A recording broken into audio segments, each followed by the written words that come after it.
Very good afternoon to all of you, to all my online and offline students. Today we will talk about NPA versus NPM, and then the seventh and the last pre-COVID stage of public administration.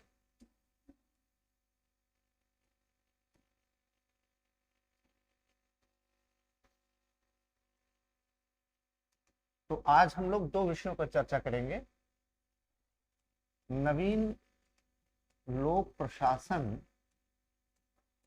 बनाम नव लोक प्रबंधन,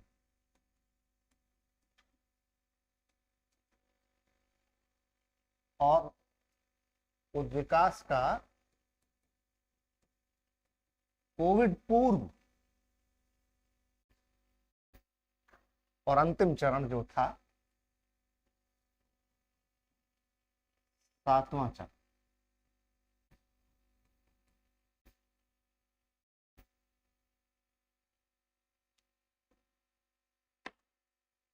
तो आपने NPA भी पढ़ा और NPM भी पढ़ा।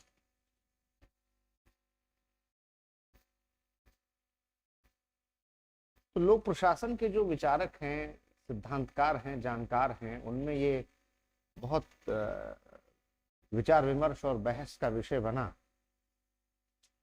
कि दोनों में अगर एक तुलनात्मक अध्ययन किया जाए, एक तुलनात्मक विश्लेषण किया जाए, तो क्या अंतर है, क्या कुछ समानताएं भी हैं, और नवीन लोक प्रशासन क्यों विफल हो गया और नव लोक प्रबंधन क्यों सफल हो गया। इन दोनों में क्या कुछ ऐसे भी बिंदु हैं जो एक दूसरे से जुड़ते हैं, जिनका एक दूसरे से जुड़ाव होता है, या ये दोनों बिल्कुल अलग अलग विचारधाराएं हैं, अलग अलग सिद्धांत। और इसी से जुड़ा हुआ, हालांकि वो आपके सिलेबस में तो नहीं है, लेकिन उस पर एक बार सवाल आया है, ब्लैक्सबर्ग मैनिफेस्टो।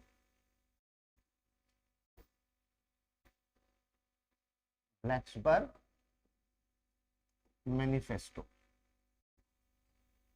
ब्लैक्सबर्ग उद्घोषणा।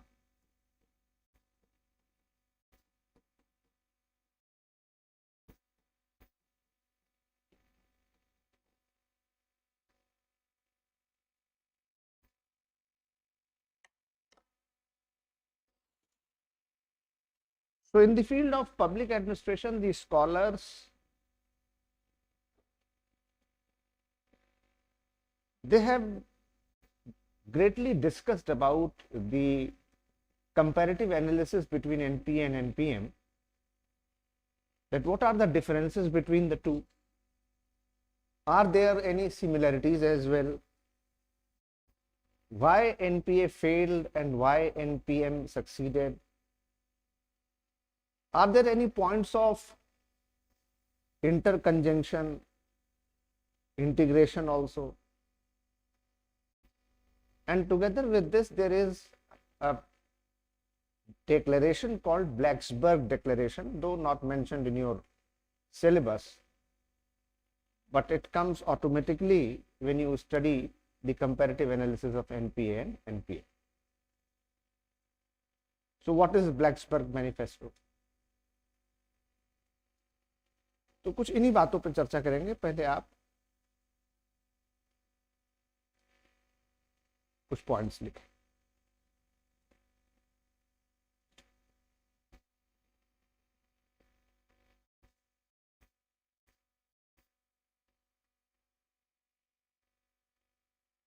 एनपीए की अवधारणा 1960 के दशक के अंत में उस समय आई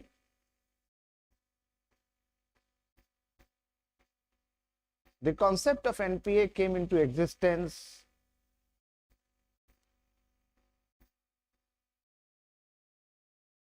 in the later part of 1960s.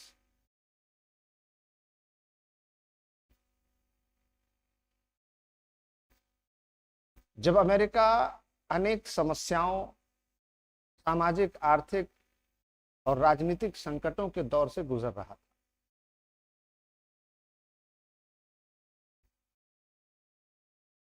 when USA was going through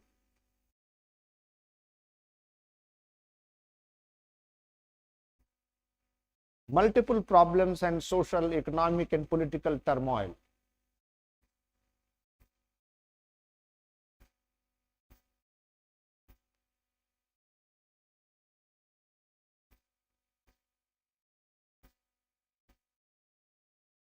as the proponents of NPA, अतः एनपीए के प्रस्तावकों और प्रतिपादकों ने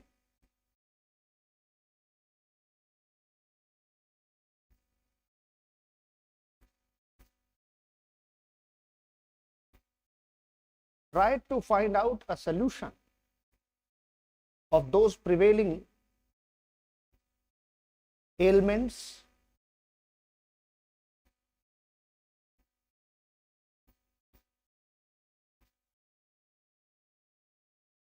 उन समस्याओं का समाधान ढूंढने का प्रयास किया।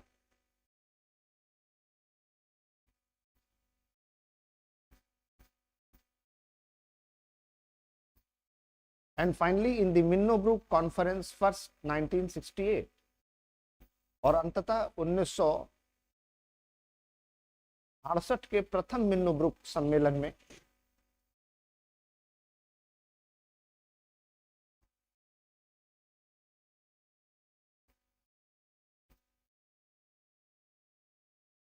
they emphasized upon the core values and principles of NPA,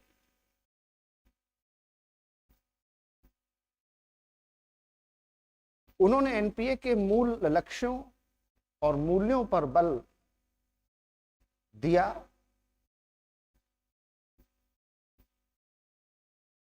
which were जो थे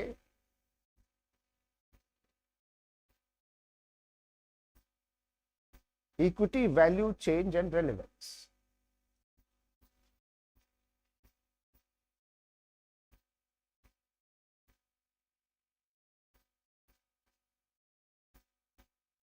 समता, मूल्य, परिवर्तन और प्रासंगिकता।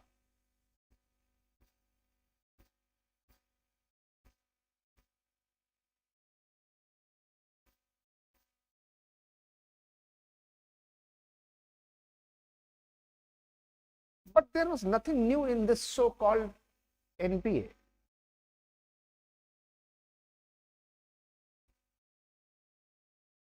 किंतु इस तथाकथित एनपीए में नवीन कुछ भी नहीं था।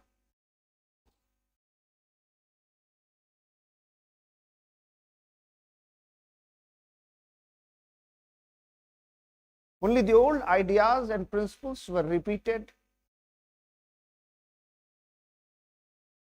केवल पुराने सिद्धांतों और विचारों को ही दोहराया गया।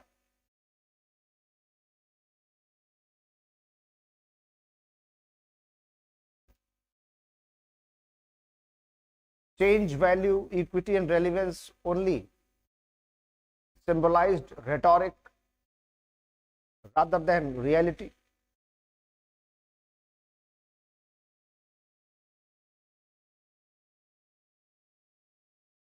समता, मूल्य, परिवर्तन और प्रासंगिकता को मात्र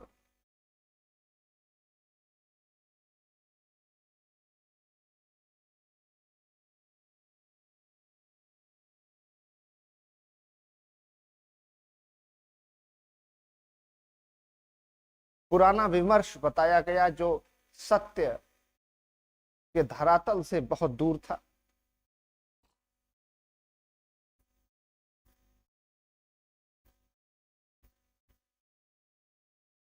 It meant different meaning to different scholars.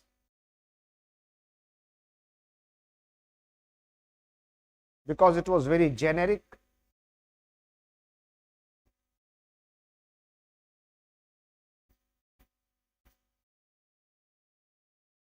भिन्न विचारकों ने इसके भिन्न अर्थ निकाले क्योंकि ये बहुत ही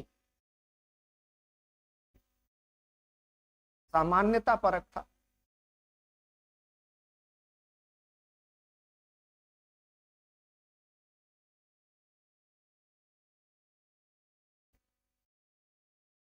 And it was also not supported by politicians, academicians, intellectuals, and the commoners as well.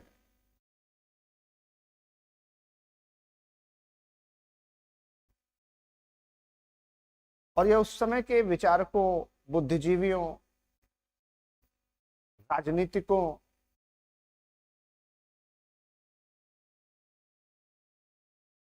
प्रशासकों और जनसाधारण के द्वारा भी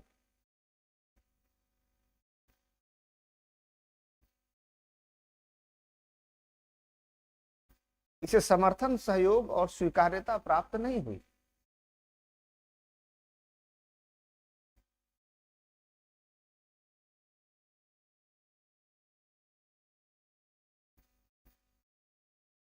Hence it was destined to fail. अतः विफलता इसकी नियति थी।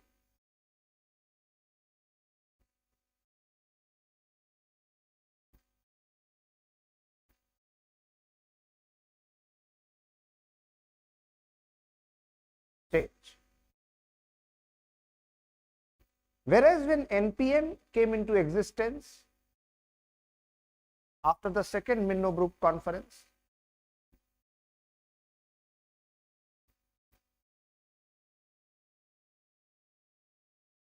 इसके विपरीत जब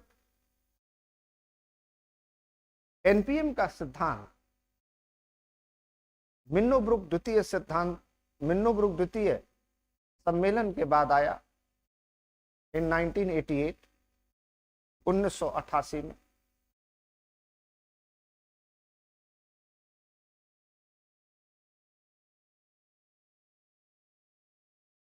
by that time the global order was changing very fast.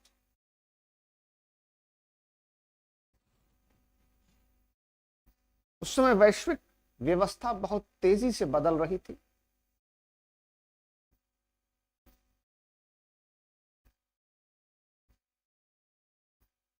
Such as, जैसे कि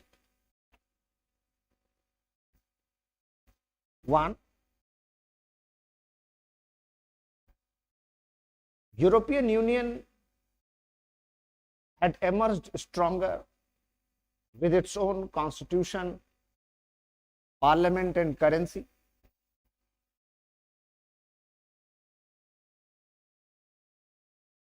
यूरोपीय संघ बहुत सशक्त होकर उभरा, जिसने अपना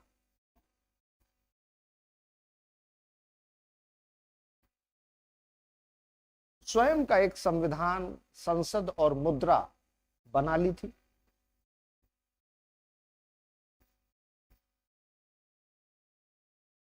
टू,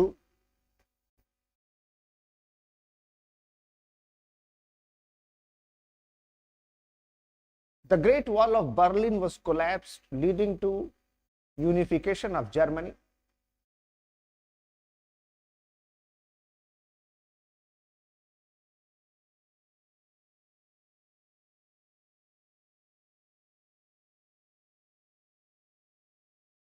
बर्लिन की महान दीवार ध्वस्त हो चुकी थी,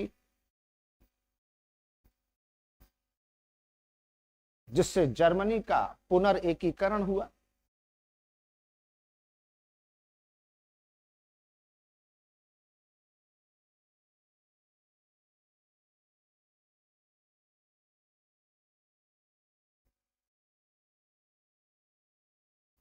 The ex-USSR was on the verge of collapse and disintegration.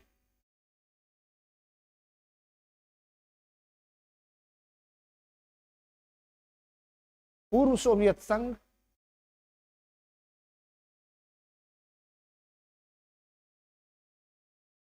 विखंडन के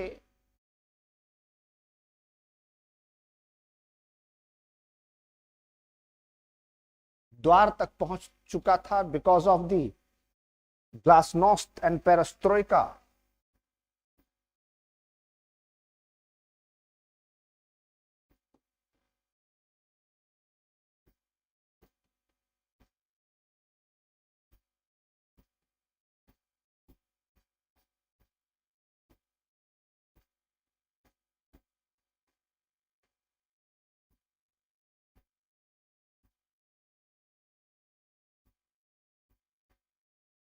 given by Mikhail Gorbachev,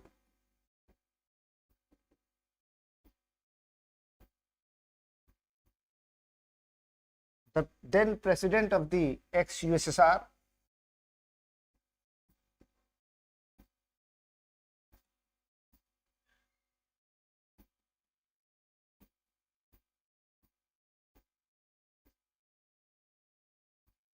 जो सिद्धांत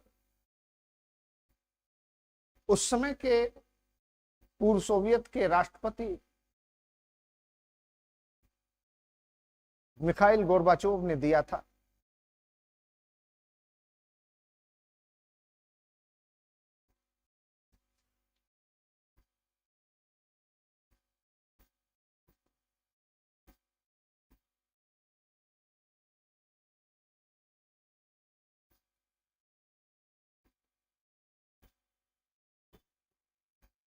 which meant openness and restructuring.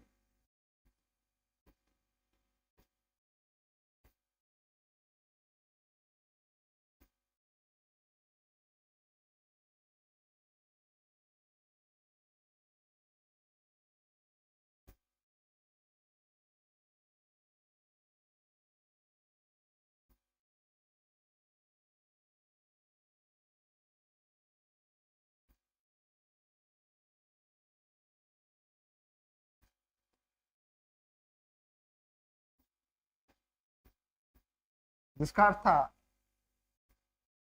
खुलापन एवं पुनर्संरचना।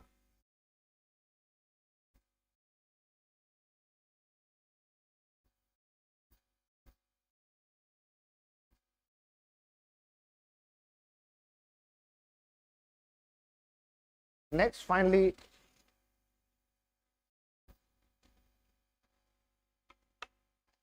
बाय 1991, अंततः 1991 तक आते आते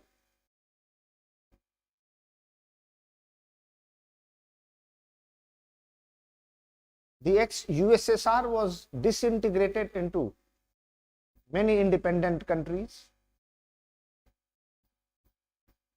पूर्व सोवियत संघ कई स्वतंत्र देशों में बिखर गया।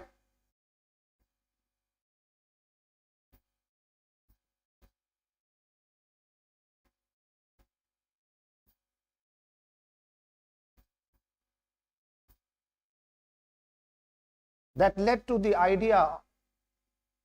to the collapse of the idea of communism, Marxism, Leninism.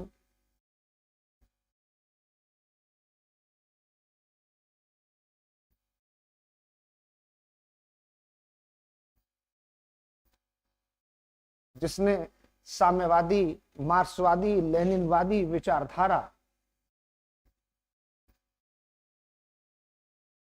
का अंत कर दिया।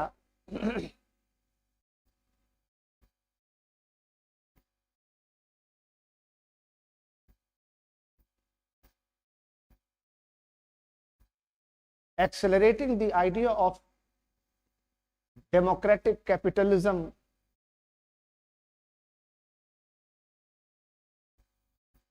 free and open market economy and LPG.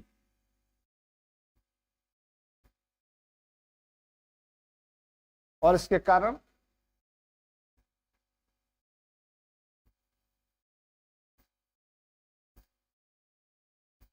खुली मुक्त बाजार अर्थव्यवस्था और LPG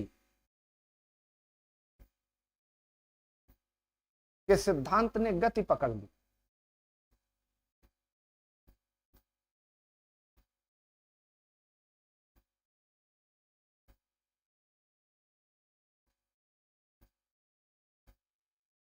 next, in such a scenario, ऐसे परिदृश्य में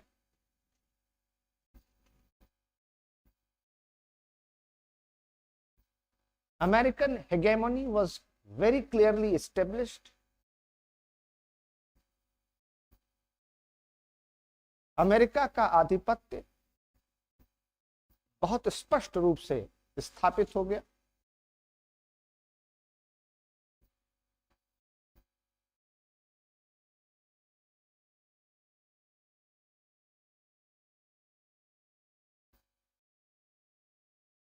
Now with the collapse of ex-USSR, अब पूर्व सोवियत संघ का विघटन हो जाने के बाद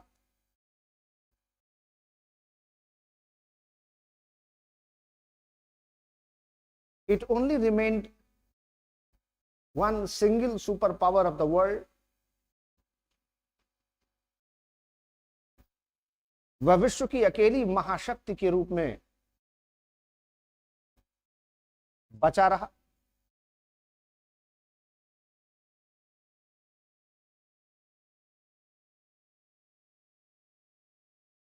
And its economy zoomed to the skies. और इसकी अर्थव्यवस्था आसमान छूने लगी।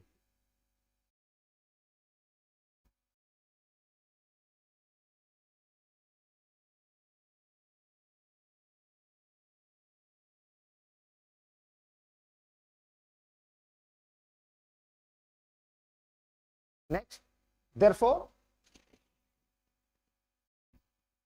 there were no major social, political,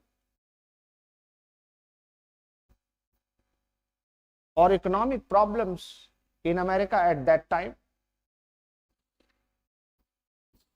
अतः अमेरिका में उस समय ऐसी कोई बहुत बड़ी सामाजिक, आर्थिक या राजनीतिक समस्या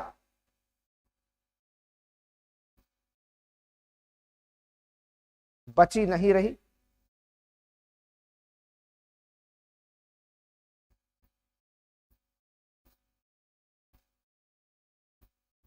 And the mood of the common man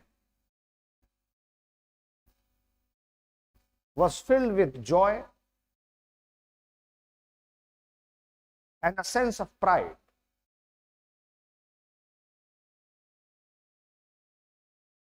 अतः साधारण अमेरिकी नागरिक का मन प्रसन्नता और गर्व से भर गया।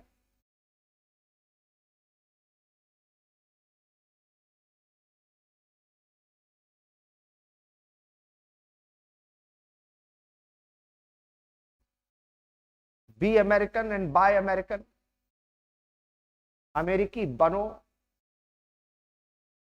और अमेरिका का सामान खरीदो।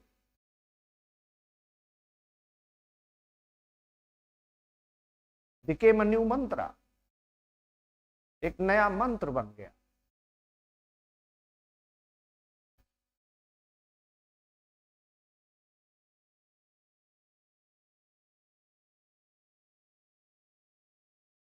By and large, कमोबेश US citizens were satisfied with American public administration.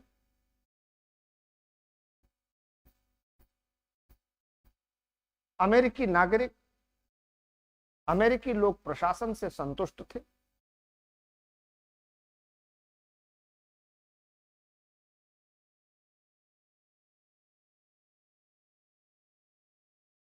There was no major crisis in US.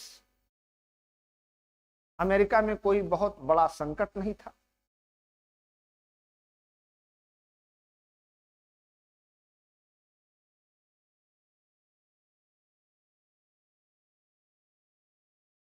And US was recognized world over as the land of opportunity,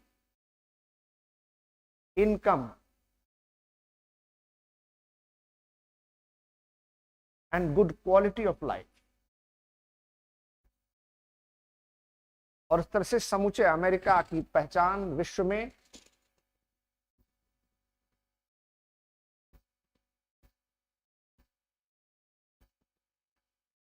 सुनहरे अवसरों की भूमि, आय में वृद्धि,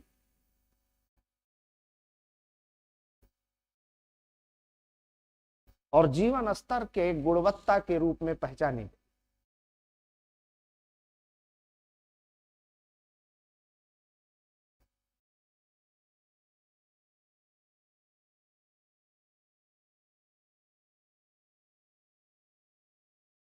Change. Therefore, NPM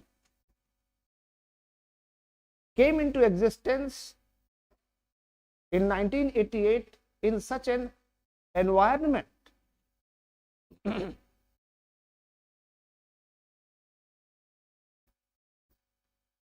अतः NPM 1988 में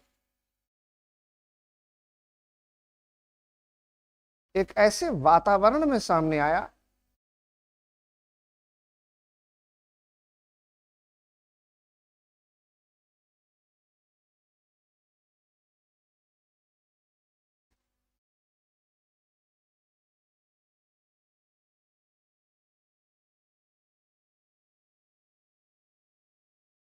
in which all conditions were very favorable to USA and European countries.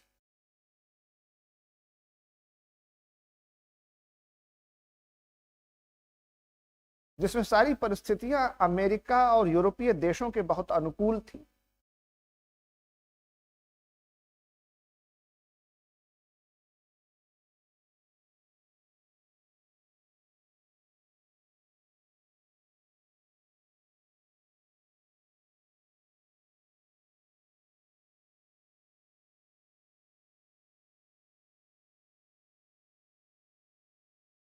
And therefore it was destined to succeed.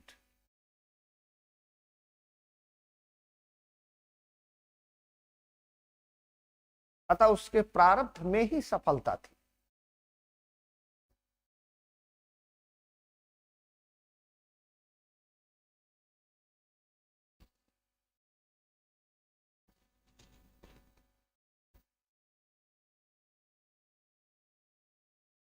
Hence, if a comparative analysis between the two is made,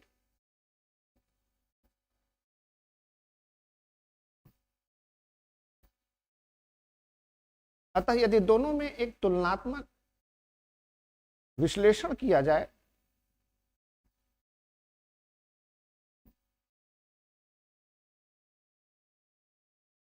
then following can be enumerated.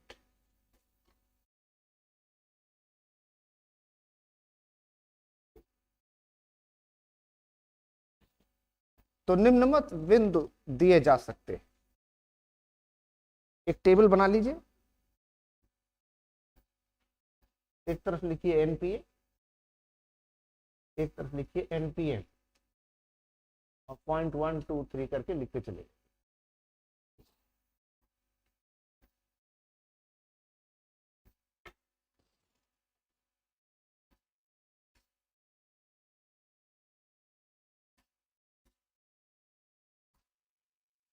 NPA. Its primary objective was equity, value, change, and relevance.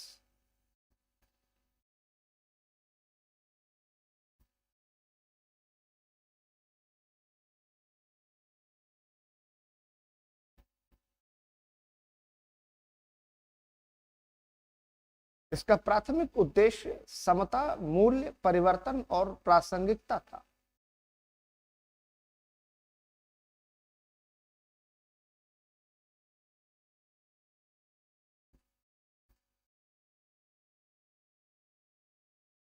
NPM, its primary objective was to implement 3 E's in public administration: economy, efficiency and effectiveness. इसका मुख्य उद्देश्य लोक प्रशासन में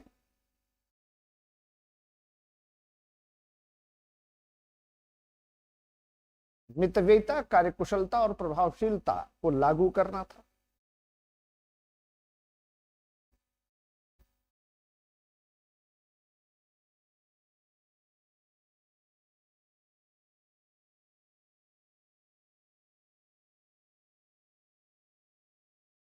NPA, such objectives were very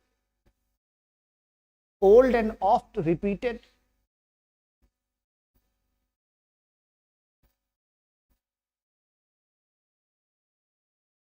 ये उद्देश्य बहुत ही पुराने और बार बार दोहराए जाने वाले थे।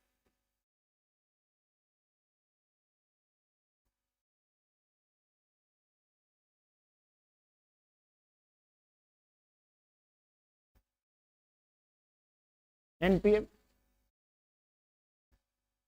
these were seen as something very new.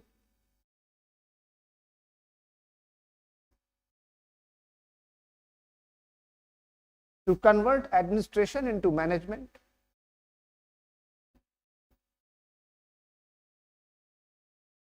इसे एक नया विचार समझा गया जिसमें प्रशासन में प्रबंधन को प्राथमिकता दी गई।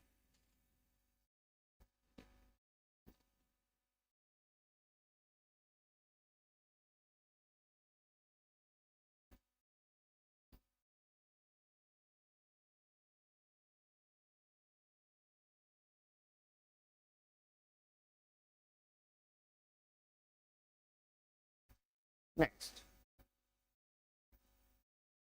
NPA. It did not favor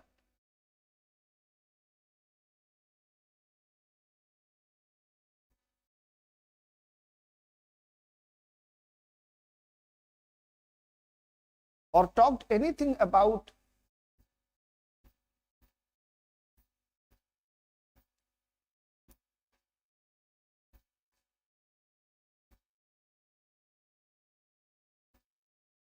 free and open market economy and LPG process.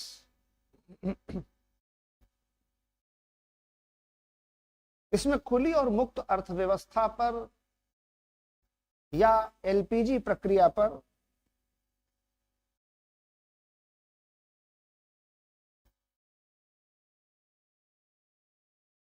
कोई विचार भी व्यक्त नहीं किया गया।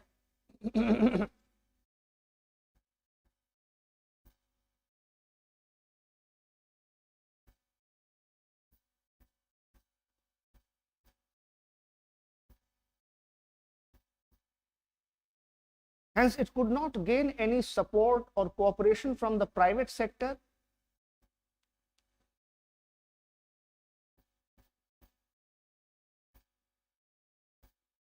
Economy and industry.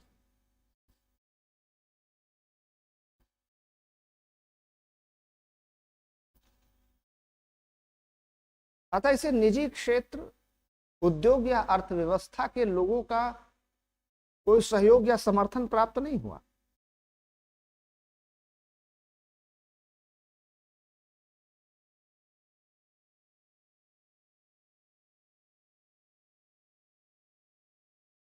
एनपीए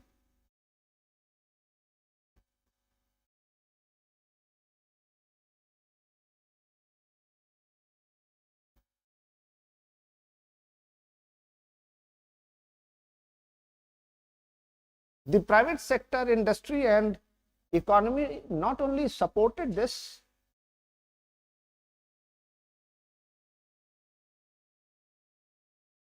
निजी उद्योग, अर्थव्यवस्था और उद्योग ने न सिर्फ इसका समर्थन किया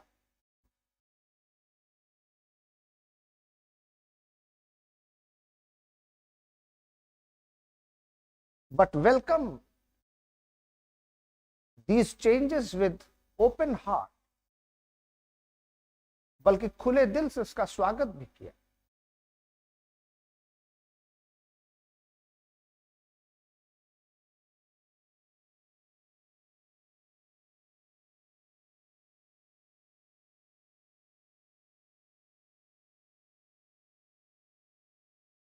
Next, NP. It further emphasized only to increase the role, authority and functions of the government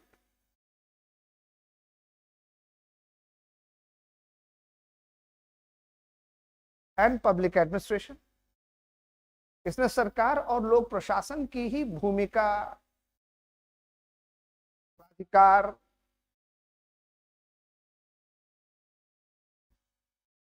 और कार्यदायित्वों को और भी अधिक बढ़ाने पर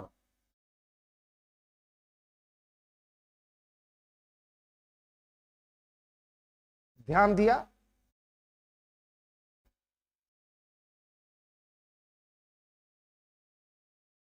which was already overburdened and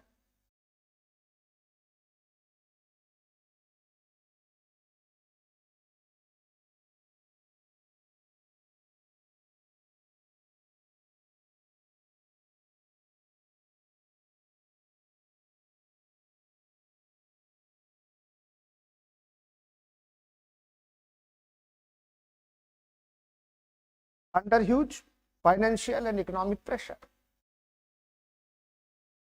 जिस पर पहले से ही बहुत अधिक बोझ और दबाव था।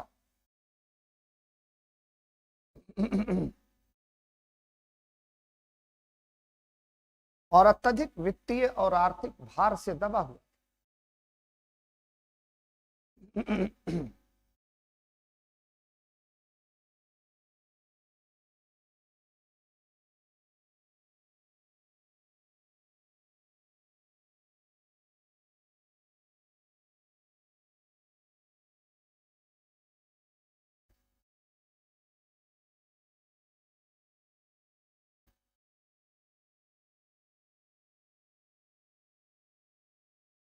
NPM, it emphasized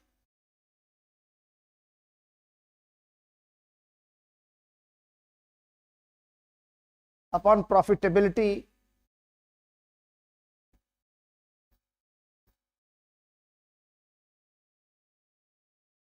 an increase in an increase in the finance of public administration,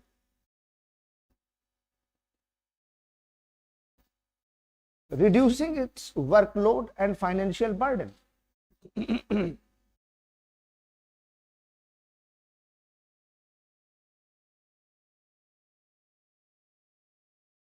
इसने लोक प्रशासन के कार्यबोझ को कम करने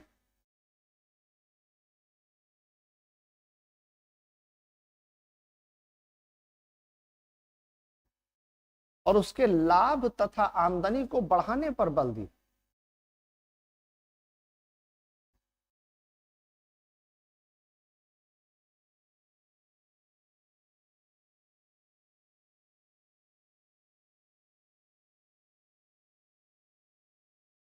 NPA,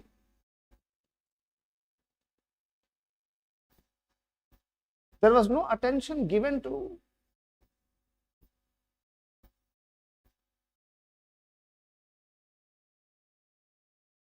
citizens and customer satisfaction,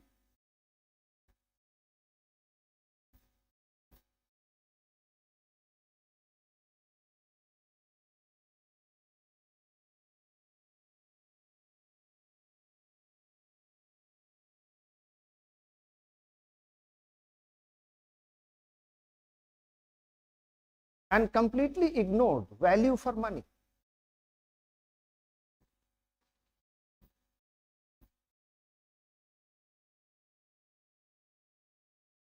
NPA,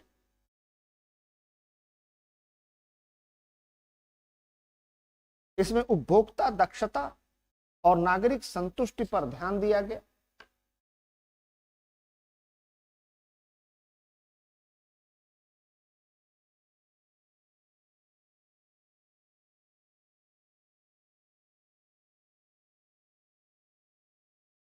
तथा उनके सेवा और वस्तु के मूल्य पर संतुष्टि प्रदान की।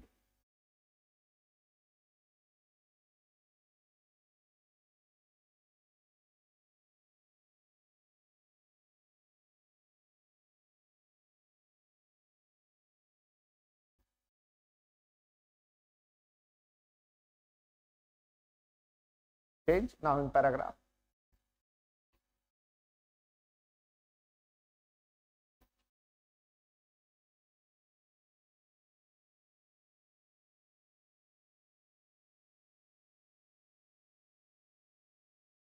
Despite all such differences between the two ideas,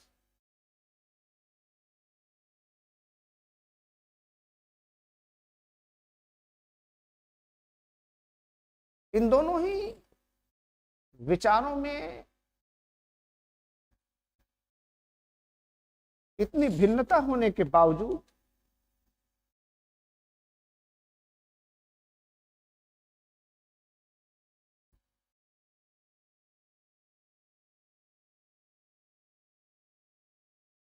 both of these ideas tried to rectify the prevailing problems of their time,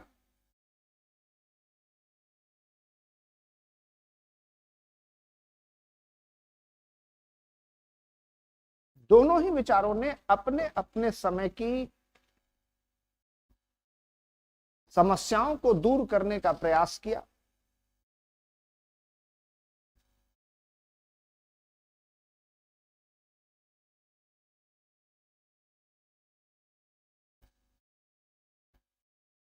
While considering the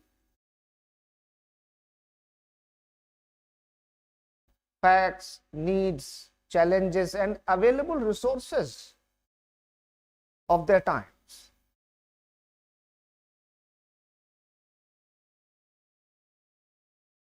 और यह प्रयास अपने उपलब्ध संसाधनों, यथार्थ, चुनौतियों,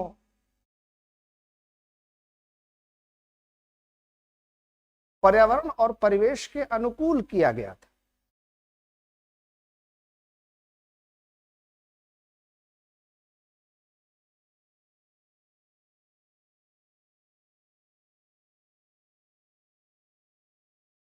(1960s) was the era when the concept of welfare state was expanding.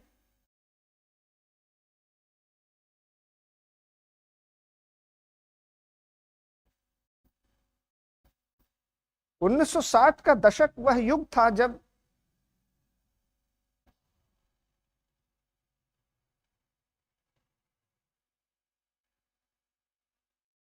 राज्य की कल्याणकारी अवधारणा का विस्तार हो रहा था।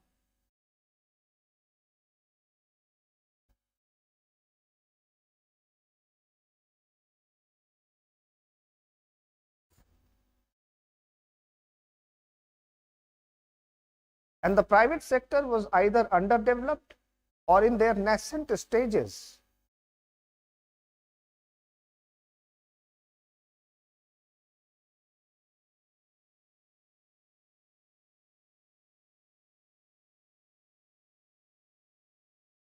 और निजी क्षेत्र या तो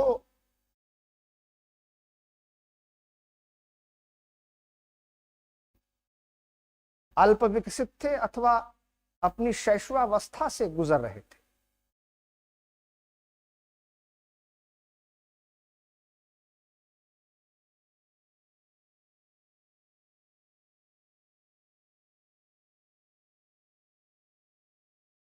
But by 1980s and 90s, it became evidently clear.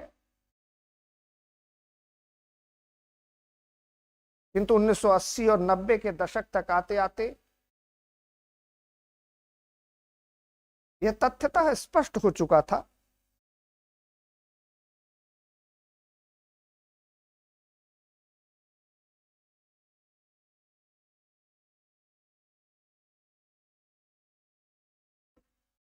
that state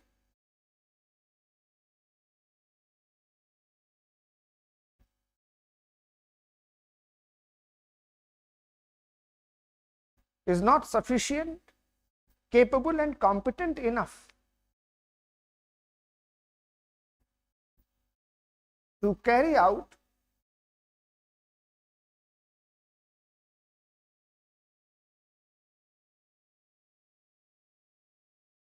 trade, business, commerce and other economic activities single-handedly on its own,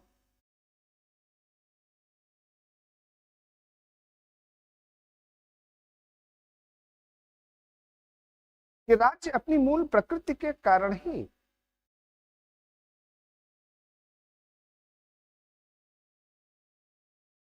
स्वयं अकेले अपने ही बल पर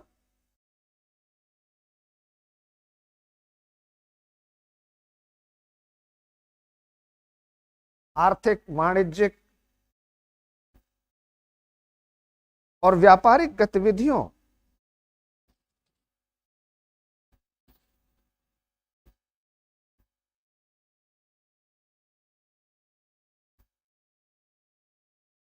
के लिए सक्षम और समर्थ नहीं है।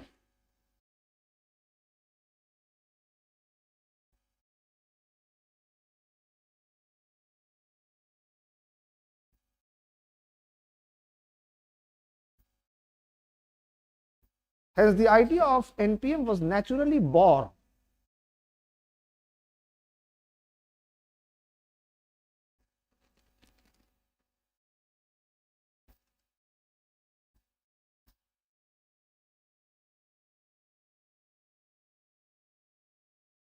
अतः एनपीएम की अवधारणा का स्वाभाविक जन्म हो गया।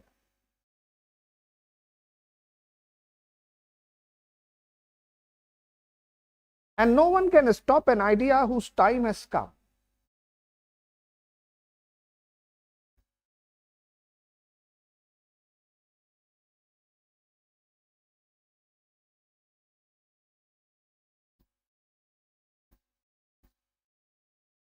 और कोई भी उस विचार को नहीं रोक सकता जिसका समय आ चुका।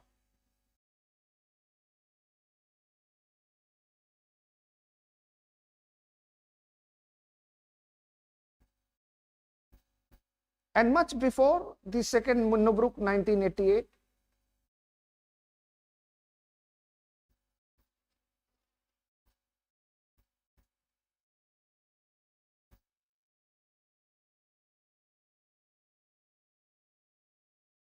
और द्वितीय मिन्नोब्रुक सम्मेलन 1988 के बहुत पहले ही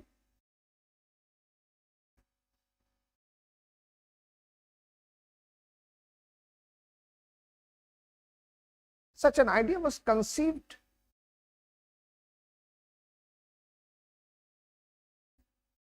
in what is popularly called as Blacksburg Manifesto.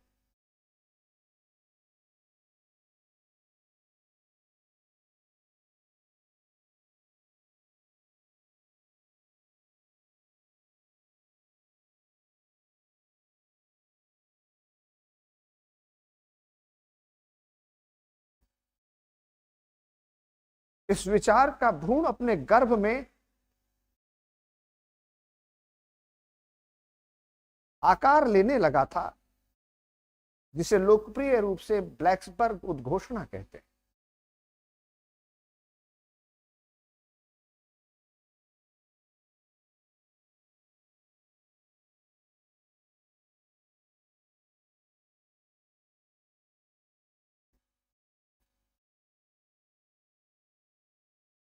In 1983, 1983 में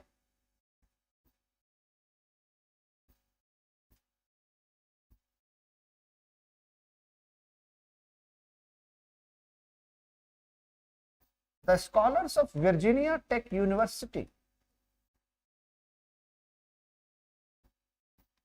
at the place called Blacksburg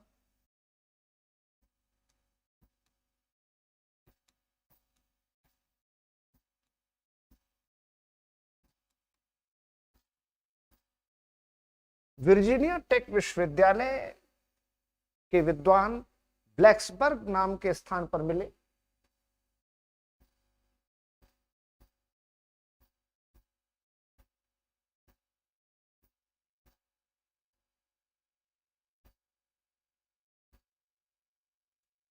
In which few prominent names are as follows, जिसमें कुछ प्रमुख नाम इस प्रकार हैं: John roar,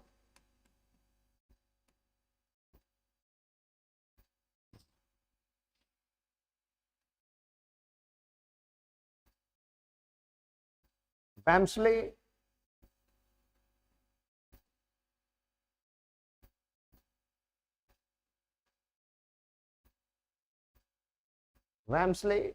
Worf,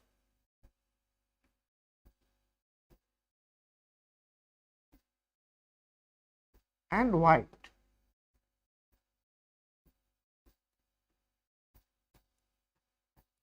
John Rohr,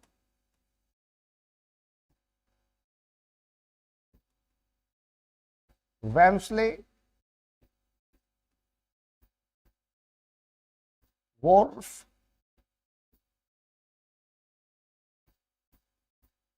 तथा White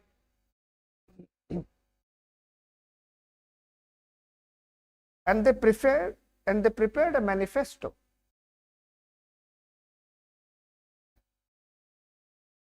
और इन्होंने एक घोषणा पत्र तैयार किया, refer to as Blacksburg manifesto, जिसे ब्लैक्सबर्ग उद्घोषणा कहते हैं।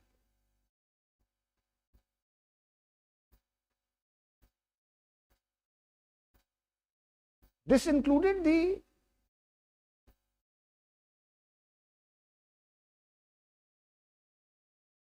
views of the scholars regarding Role and functions of the state and public administration.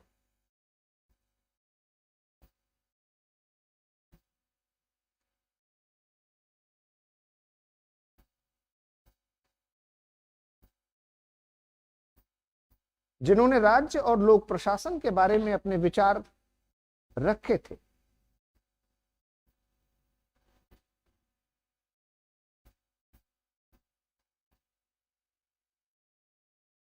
They said that, उन्होंने कहा कि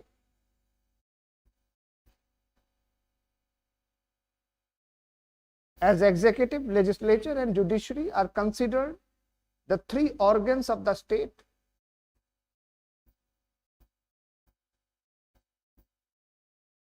जिस तरह से विधायिका, कार्यपालिका और न्यायपालिका को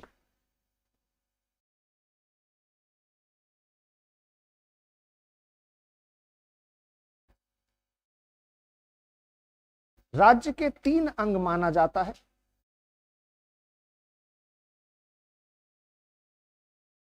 लाइकवाइज उसी प्रकार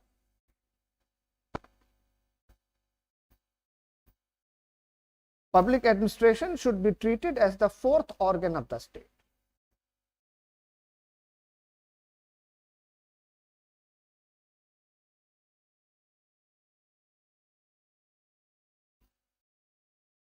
उसी प्रकार लोक प्रशासन को राज्य का 4th अंग मानना चाहिए।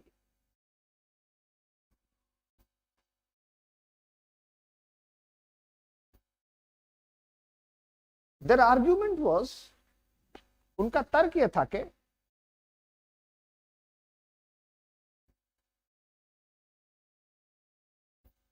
public administration should not be treated as subordinate of political executive,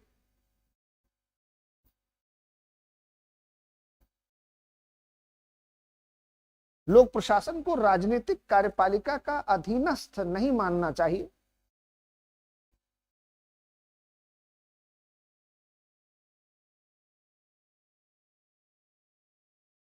Rather, it should be treated as an autonomous agency.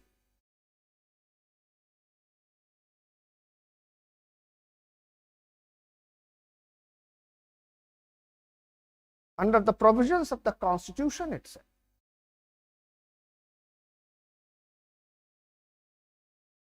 बल्कि स्वयं संविधान में ही उसे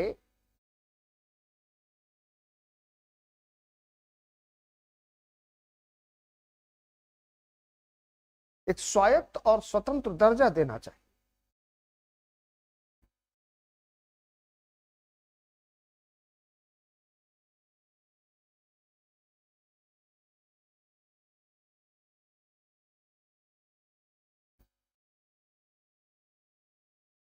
They accepted that.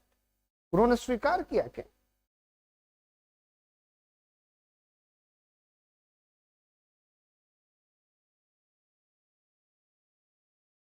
bureaucracy has failed due to certain deficiencies or deficiencies.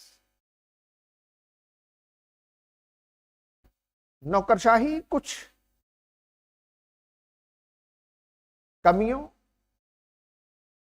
और अकार्य कुशलताओं के कारण विफल अवश्य हुई है।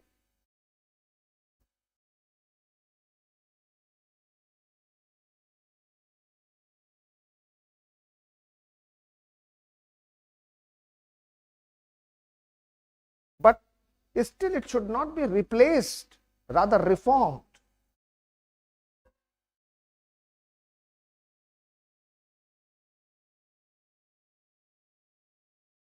किंतु फिर भी इसे विस्थापित नहीं, इसमें सुधार करने की आवश्यकता है।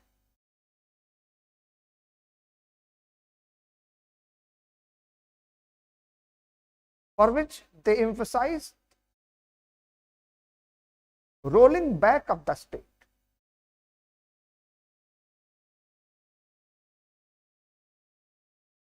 जिसके लिए उन्होंने राज्य के पश्चबेल्लन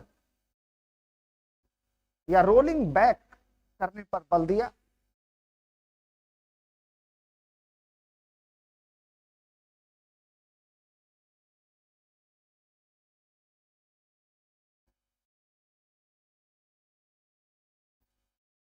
which means reducing the functional areas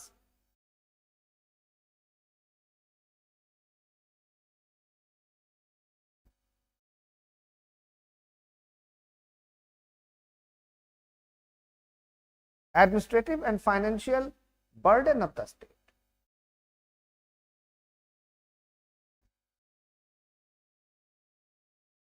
जिसका अर्थ है राज्य के आकार में कमी की जाए और उसकी प्रशासनिक और आर्थिक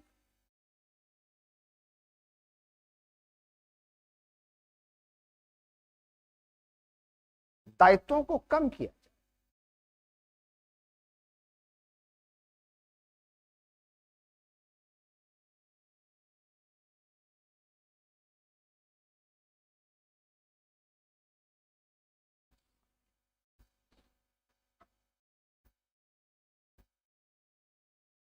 Does it lay down the foundation of NPM?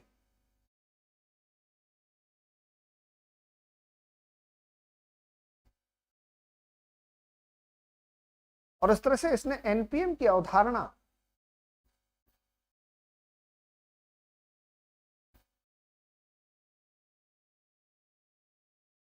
का शिलान्यास कर दिया।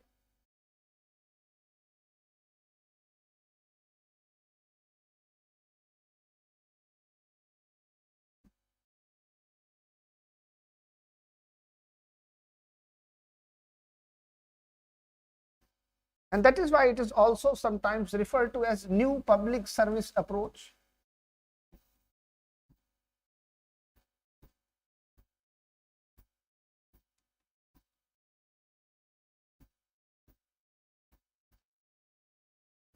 इसलिए इसे कभी कभी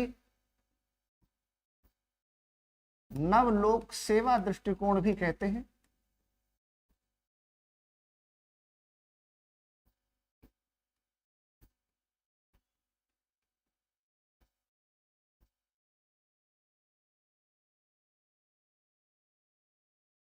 और new liberal pragmatic development approach.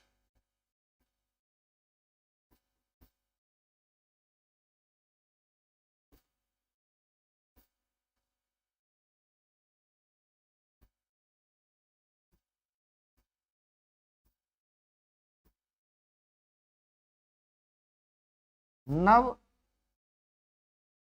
व्यवहारिक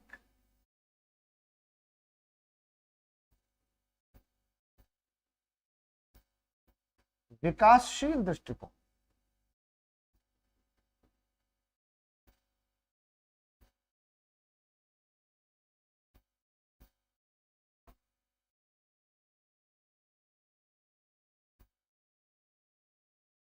Blacksburg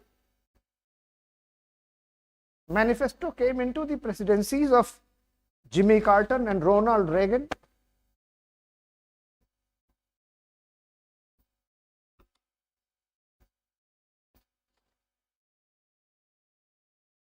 ब्लैक्सबर्ग उद्घोषणा जिमी कार्टर और रोनाल्ड रेगन के राष्ट्रपति काल में सामने आई।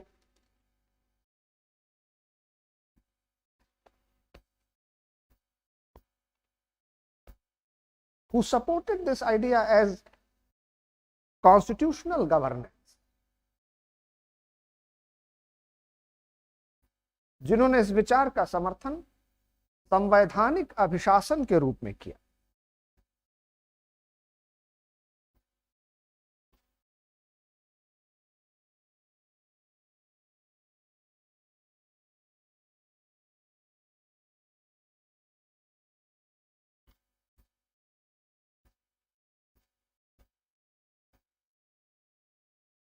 फर्दर पुनः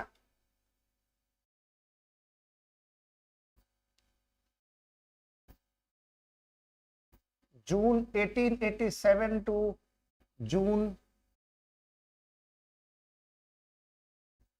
1997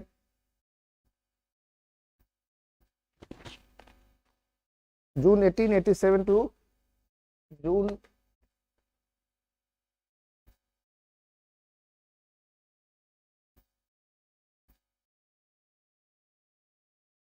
1987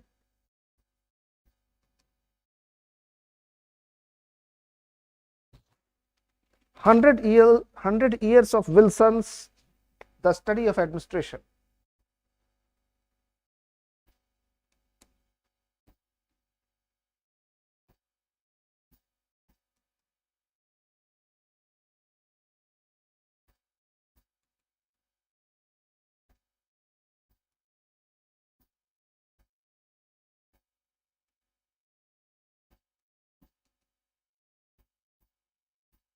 And they also collected and compiled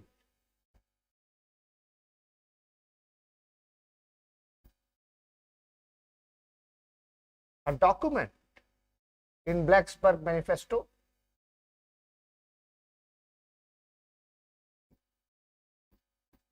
जून 1887 से जून 1987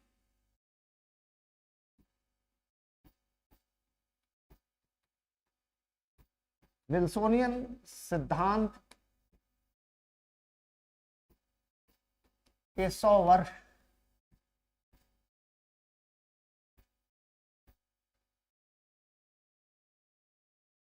द स्टडी ऑफ एडमिनिस्ट्रेशन।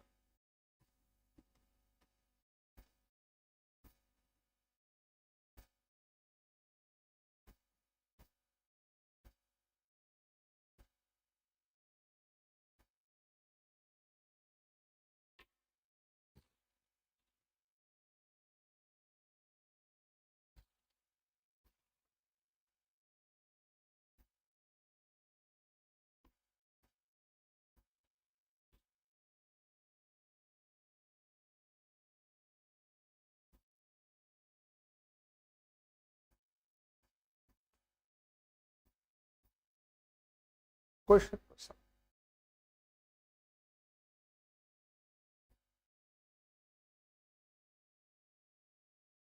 इनका ये कहना था कि लोक प्रशासन में एक चीज होती है जिसको कहते हैं डेफिसिट ऑफ रिप्रेजेंटेशन, प्रतिनिधित्व का घाटा, डेफिसिट ऑफ रिप्रेजेंटेशन।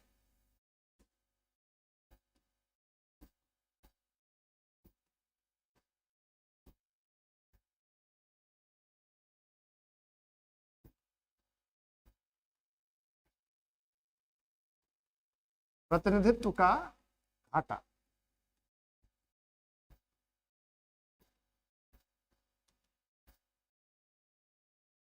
जिसका मतलब यह हुआ कि हम लोग बार बार ये तर्क देते हैं कि जो विधायिका है और राजनीतिक कार्यपालिका है ये जनमत और बहुमत और जनादेश लेकर के आई है, इसलिए इसको जो योजनाएं नीतियां कार्यक्रम बनाने का अधिकार है वो जनता की स्वीकृति से है। और अगर जनता ने उनको जिता कर सरकार में भेजा है तो अगर वो योजनाएं वो कार्यक्रम जो उन्होंने अपने चुनावी रैलियों में वादे किए अगर उसको लागू नहीं करेंगे तो क्यों जनता उनको चुनेगी। उनके पास जनता का प्रतिनिधित्व प्राप्त है, वो जनता के प्रतिनिधि हैं।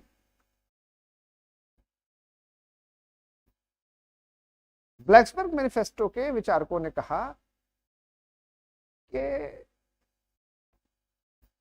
क्या सचमुच ऐसा है जहां सरकारें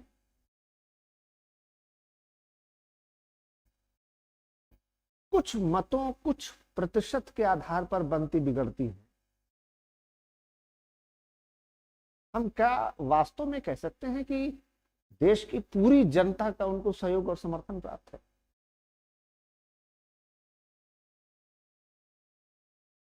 अगर किसी एमएलए की कॉन्स्टिट्यूएंसी में मान लें फॉर एग्जाम्पल एक आसान सा सरल भाषा में समझाने के लिए अगर कहें कि कुल 5 लाख वोटर,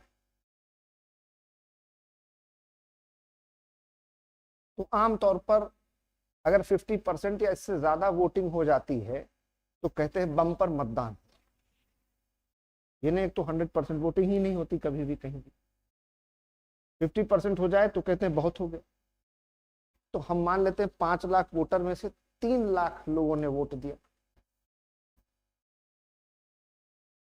और एमएलए के इलेक्शन में उस कॉन्स्टिट्यूएंसी से 20 कैंडिडेट चुनाव लड़ रहे थे। अब ये 3 लाख वोट इन 20 लोगों में बट गया, किसी को 10,000, किसी को 5,000, किसी को 20। जिसको सबसे ज्यादा मान लें 50,000 वोट मिला इन 20 में से, वो चुनाव जीत गया। यानी कि उस पूरी कॉन्स्टिट्यूएंसी को जो आदमी रिप्रेजेंट कर रहा है, जिसको सबका नुमाइंदा, सबका प्रतिनिधित्व करने वाला बताया जा रहा है, उसे 5 लाख लोगों में से 4.5 लाख लोगों ने नहीं चुना है। तो ये क्या है? प्रतिनिधित्व का घाटा है। और हम कह रहे हैं कि जिस आदमी ने 5 लाख लोगों में से केवल 50,000 का वोट पाया है, वो बाकी 4.5 लाख लोगों के भी मन की योजनाओं के अनुसार काम कर रहा है। क्या उसे 4.5 लाख लोगों का समर्थन, सहयोग प्राप्त है, जन्म जनादेश प्राप्त है? बल्कि इसकी तुलना में पब्लिक एडमिनिस्ट्रेशन के कुछ ऐसे ऑर्गन और एजेंसीज हैं जिन पर देश की साधारण जनता को कहीं ज्यादा भरोसा है, जो कि जनता से चुन करके भी नहीं है, जिनके पास एक भी सिंगल वोट नहीं है, लेकिन जनता उन पर ज्यादा भरोसा करती है, जैसे सुप्रीम कोर्ट ऑफ इंडिया, जैसे इलेक्शन कमीशन, जैसे हमारी थल सेना, सशस्त्र सेनाएं। हमारा आज की तारीख में भरोसा इन बॉडीज में, इन संस्थाओं में कहीं ज्यादा है, बजाय उन चुने हुए सांसदों और विधायकों के, जो सो कॉल्ड कह के अपने आप को जनता का नुमाइंदगी करने वाला, प्रतिनिधित्व करने वाला बता रहे हैं। तो ये तो डेफिसिट ऑफ रिप्रेजेंटेशन है। हम कैसे मानते? मौजूदा सरकार की ही बात करें तो टोटल 33% के आसपास इनको वोट मिला है और 303 सीटें आई। सरकार तो प्रचंड बहुमत की।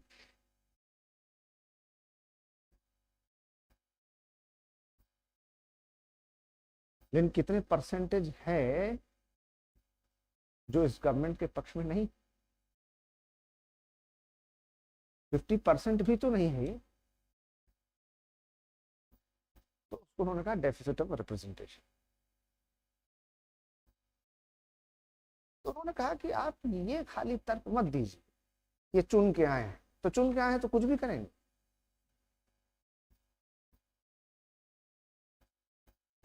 कोई भी कानून उल्टा सीधा बना देंगे, क्योंकि इनके पास संसद में बहुमत या विधानसभा में बहुमत।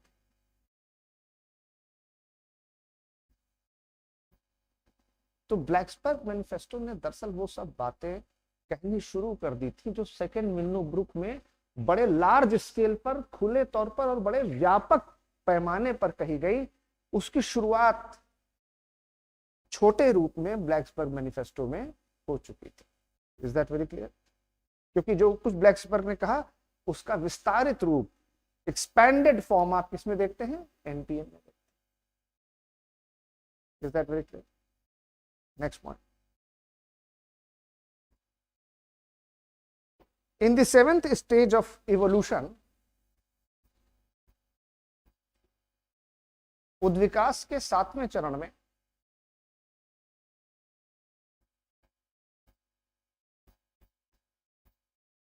which began from 2000 to pre-COVID time 2020, जो पूर्व कोविड काल 2019-20 तक चला,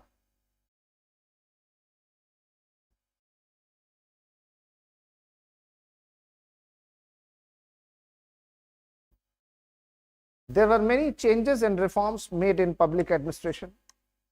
लोक प्रशासन में बहुत सारे परिवर्तन और सुधार किए गए।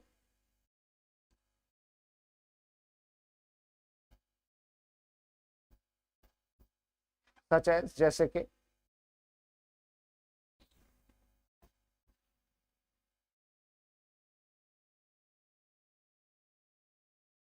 वन,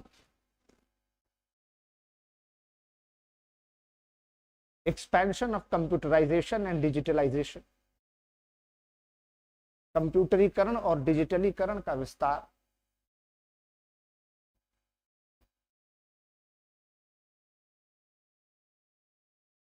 टू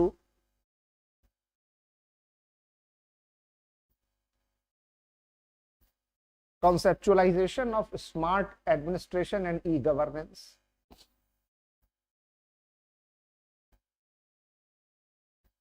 स्मार्ट अभिशासन और स्मार्ट प्रशासन और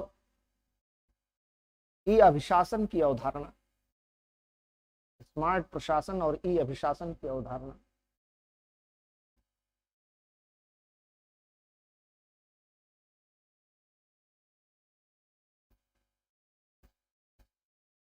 राइट टू इंफॉर्मेशन, सूचना का अधिकार,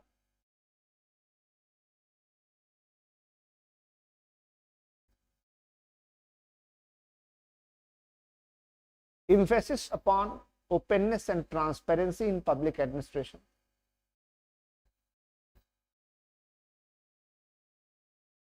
लोक प्रशासन में खुलापन और पारदर्शिता पर बल,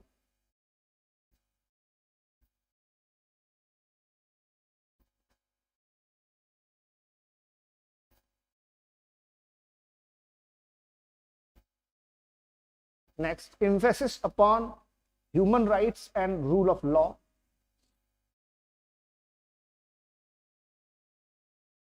मानवाधिकार और विधि के शासन पर बल,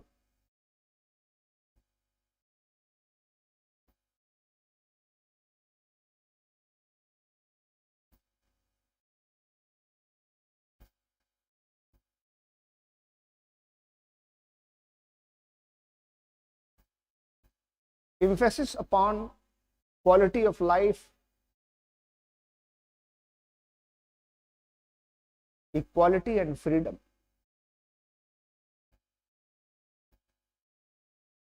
जीवन की गुणवत्ता,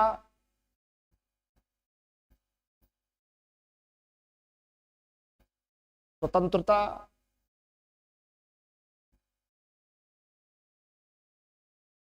और समानता पर बल,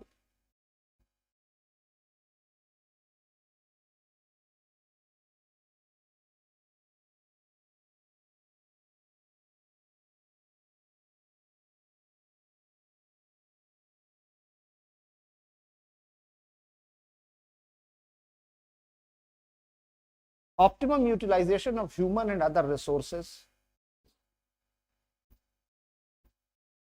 मानव और अन्य संसाधनों का अनुकूलतम उपयोग,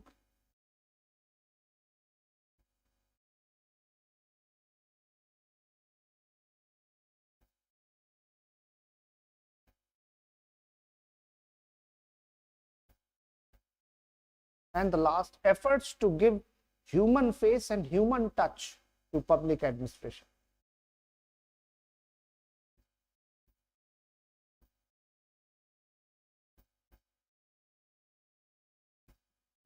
लोक प्रशासन को एक मानवीय चेहरा और मानवीय स्पर्श प्रदान कर,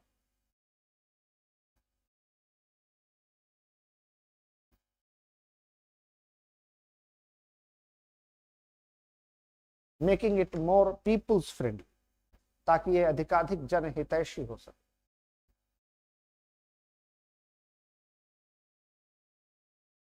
कोई शक कोई सवाल?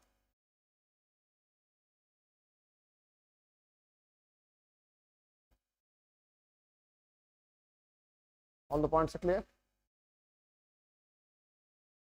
चलिए साहब, आज की बात समाप्त करते हैं। कल मिलते हैं और 8th and the last stage of post-COVID, first evolution of public administration। ठीक है ना? तो कोविड के पश्चात पहला और अन्यथा 8वां और अंतिम चरण क्या रहा, उस पर बात करेंगे। धन्यवाद।